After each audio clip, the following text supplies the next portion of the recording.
Students 11th class straight line के question करते हैं। Question number 1, slope of line joining. अब स्लोप आप कई तरीके से निकाल सकते हो जब हमें दो पासिंग पॉइंट दे रखे हो, यानी कि x1 y1 और x2 y2। तो स्लोप का फॉर्मूला हम डिनोट करते हैं m से स्लोप को, और स्लोप का जो फॉर्मूला है वो है मेरा y2 minus y1 upon x2 minus x1। In this question हमारे पास जो पॉइंट्स हैं वो है -4 5 एंड 0 7, है ना। तो point slope is y2 minus y1 और x2 minus x1। So my answer is 2/4 और 1/2। A option is right one. Question number 2, length of perpendicular from 0 0 to the line. देखिए ये स्टूडेंट्स की प्रॉब्लम होती है, वो लेंथ ऑफ परपेंडिकुलर या perpendicular distance from particular point, कुछ भी आप लीजिए। ये एक लाइन है आपकी 3x plus 4y is equal to 15, और ये एक पॉइंट है, यहाँ पे 0 0 दे रखा है तो मैं 0 0 ले लूं। यहां से आपको या तो लेंथ ऑफ परपेंडिकुलर को या परपेंडिकुलर डिस्टेंस को, सबसे पहले आपने लाइन की इक्वेशन को नॉर्मल फॉर्म में लाना है। नॉर्मल फॉर्म क्या होती है, इस कांस्टेंट को इधर लेके आइए और divide by coefficient of x whole square and plus coefficient of y का होल स्क्वायर। इस तरीके से that is called normal form. Okay, now अब आप इसकी परपेंडिकुलर डिस्टेंस जिस भी पॉइंट से निकालनी है आपको वो पास करना है। पास का मतलब क्या होता है कि x और y की वैल्यू डाल दो। तो हेयर 0 0 पॉइंट है तो x भी 0 y भी 0, minus 15 upon under root 9 plus 16, और ये क्योंकि distance is always positive that's why यहां हम मॉड लगा देते हैं कि पॉजिटिव वैल्यू ही मेरी आंसर है। सो इट बिकम, वैसे तो ये 0 0 माइनस 15 और अपॉन में 9 प्लस 16 25 का स्क्वायर रूट 5 और ये mod. So my answer is 3। B option is right one. Question number 3, question number 3 करते हैं। क्या है third question, the ratio in which the line 3x plus 4y minus 2 divide is equal to -2 divides the distance between the line. अब आप देखिए ये lines हैं 3x plus 4y plus 5 is equal to 0 और 3x plus 4y minus 5 is equal to 0। ध्यान से देखो ये लाइंस आपको पैरेलल दिखाई दे रही है क्योंकि इनके स्लोप्स सेम है, x और y के कोफिशिएंट सेम है। और एक और इक्वेशन है 3x plus 4y is equal to -2। ये भी अगर इसको इज इक्वल टू इधर करके, और तो आप देख रहे हैं ये भी पैरेलल है। हमें ये बताना है कि इस लाइन का इन दो लाइन से डिस्टेंस कितना है। तो कोई भी दो रेशो, तो कोई भी दो पैरेलल लाइंस के बीच में, और पैरेलल लाइंस यानी कि x1 plus by1 plus c1 is equal to 0, ax2 plus by2। कोई भी दो पैरेलल लाइन यानी कि ax plus by plus c1 is equal to 0 और ax plus by plus c2 is equal to 0। A और B same रहते हैं दोनों पैरेलल लाइंस में, और C1 और C2 यानी कि कांस्टेंट्स में ही फर्क आता है। तो इनके बीच में जो डिस्टेंस का फॉर्मूला है वो है C1 माइनस C2 मॉड, मतलब इट्स ऑलवेज पॉजिटिव। ठीक, under root a square plus b square, इससे आपने डिवाइड करना है। तो फर्स्ट ऑफ ऑल हम इन दो लाइंस के बीच में अगर इक्वेशन निकालते हैं या डिस्टेंस निकालते हैं तो hair C1 is 5 and C2 is 2। तो 5 minus 2 mod under root a is 3 square and b is 4 square. It will become 3 upon under root 9 plus 16 root 25 that is 5. तो ये डिस्टेंस आया आपका 3/5। सेम इस डिस्टेंस को देखते हैं। Now C1 is 2 and C2 is -5 mod and under root 3 square plus 4 square, and it will become 7 upon root 25 or 7/5. So what's the ratio?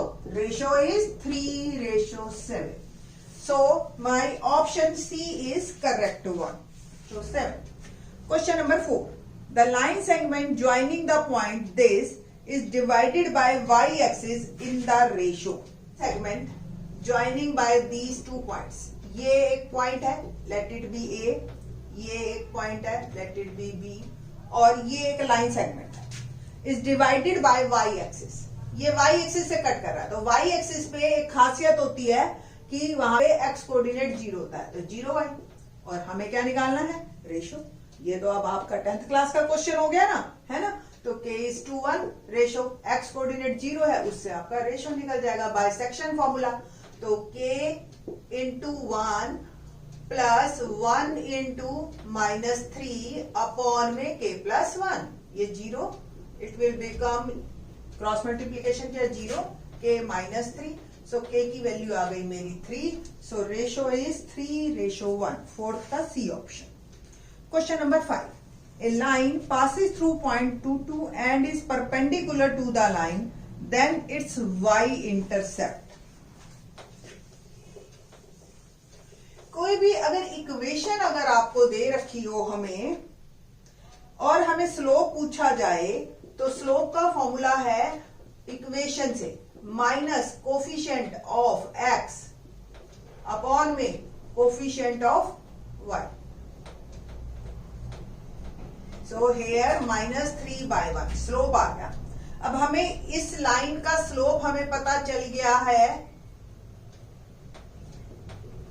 और हमें एक परपेंडिकुलर लाइन निकालनी है इससे।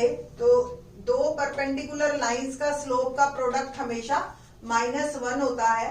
एक का स्लोप मुझे पता है, तो दूसरी लाइन का स्लोप मैं निकाल सकती हूँ, रेसिप्रोकल विद नेगेटिव साइन, ऐसे भी हम डायरेक्ट कर लेते हैं, ठीक है। तो इस लाइन का स्लोप मुझे पता चल गया, पासिंग पॉइंट इन्होंने हमें दे रखा है, दैट इज 2 है ना। सो इक्वेशन ऑफ लाइन क्या बनी हमारी, y, फॉर्मूला होता है ना y minus y1 mx minus x1, तो y -2 m 1/3 और x -2। सो नॉर्मल बनाइए 3y -6 और x -2, और इक्वेशन को मैं y is equal to mx plus c की फॉर्म में लाना चाह रही हूँ। रीजन बीइंग मेरे को जो है y इंटरसेप्ट चाहिए, तो that is c is y intercept. So 3y equal to x -2 plus 6, 3y is equal to x plus 4, y आ गया x/3 plus 4/3, so 4/3 is my answer. तो फिफ्थ का D option is right. Question number 7 देखते हैं। The line segment joining the points 1 2 and -2 1, ये दो points है और ये लाइन सेगमेंट है, and divided by the line 3x plus 4y is equal to 7 in the ratio बताना है, आपको भी क्लियर है। और अब तो हमें काफी सेक्शन फॉर्मूला तो बाद में हम करेंगे, पहले तो हम इसको रेशो k:1 करते हैं। इससे पहले एक क्वेश्चन अभी आया था जो y एक्सिस पे था, तो x कोऑर्डिनेट आपने डायरेक्ट 0 ले लिया था। यहाँ पे आपको बाय सेक्शन फॉर्मूला k की टर्म में ये पॉइंट निकाल लेना है, और ये पॉइंट डेफिनेटली इस लाइन पे भी है, तो ये इसको सेटिस्फाई करेगा। तो इस तरीके से ये क्वेश्चन निकलेगा आपका। तो देखते हैं कैसे। हमने पॉइंट निकालना है k की टर्म में, तो -2k सेक्शन फॉर्मूला लगा रही हूं मैं, ठीक है, ठीक है, x वाले को मल्टीप्लाई कर रही हूं, -2k plus 1 upon k plus 1, and this one y coordinate क्या आएगा, 1 into k plus 1 into 2 upon में k प्लस 1। ये दो पॉइंट्स आ गए, सपोज ये a b है और ये c पॉइंट है आपका, तो c पॉइंट डेफिनेटली इस लाइन पे भी है हमारा, और ये इसको सेटिस्फाई करेगा।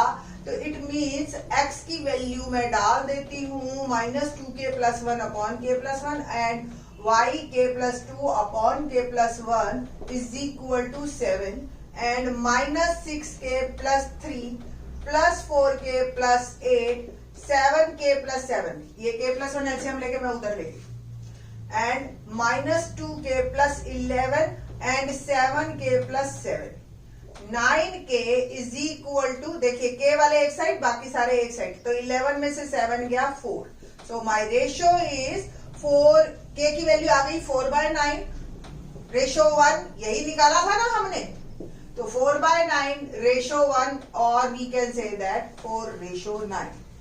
Okay, so my answer is A is right one। Number 9, क्या है 9th question, the two lines ax plus by is equal to c and a dash x plus b dash y is equal to c dash are perpendicular. Perpendicular होते हैं कोई दो lines तो their slopes, product of their slopes is -1। तो slope of first line formula क्या होता है जी स्लोप का, minus coefficient of x upon में coefficient of y। So m1 is minus a by b और m2 is minus a dash by b dash is equal to -1। तो देखिए यहां तो दो माइनस है, ये कंपनसेट हो गया and it will become a dash upon में b डैश। तो हमारी ऑप्शंस देखते हैं हम कि ये किस तरीके से है। सो ये -1 और थोड़ा सा इसको सॉल्व कर लीजिए और इक्वेशन की फॉर्म में ले आइए। इसको मैंने क्रॉस मल्टीप्लीकेशन किया और फर्दर मैं इसको यहां ले आई। ये जब इधर आया, अगर माइनस वाला प्लस में आया है तो इट विल बिकम 0। तो a dash plus b dash is equal to 0। So my option B is correct one. Question number 10 करते हैं, the equation of the line through 1 - 2 which makes equal intercept. एक line है जो 1 - 2 से जा रही है और मेक्स इक्वल इंटरसेप्ट। तो इंटरसेप्ट फॉर्म अगर आपको पता हो x by a plus y by b is equal to 1 होता है और क्योंकि यहाँ पे सेम है so a is equal to b, put a here। और we can say that x plus y is equal to a LCM लेके हमने उधर कर दिया। Now pass it from 1 - 2। तो 1 - 2 से जब मैं इसको पास करती हूँ तो a की वैल्यू आ गई मेरी -1। सो इक्वेशन मेरी आ गई x plus y is equal to -1 और we can say that x plus y plus 1 is equal to 0। So option C is correct one.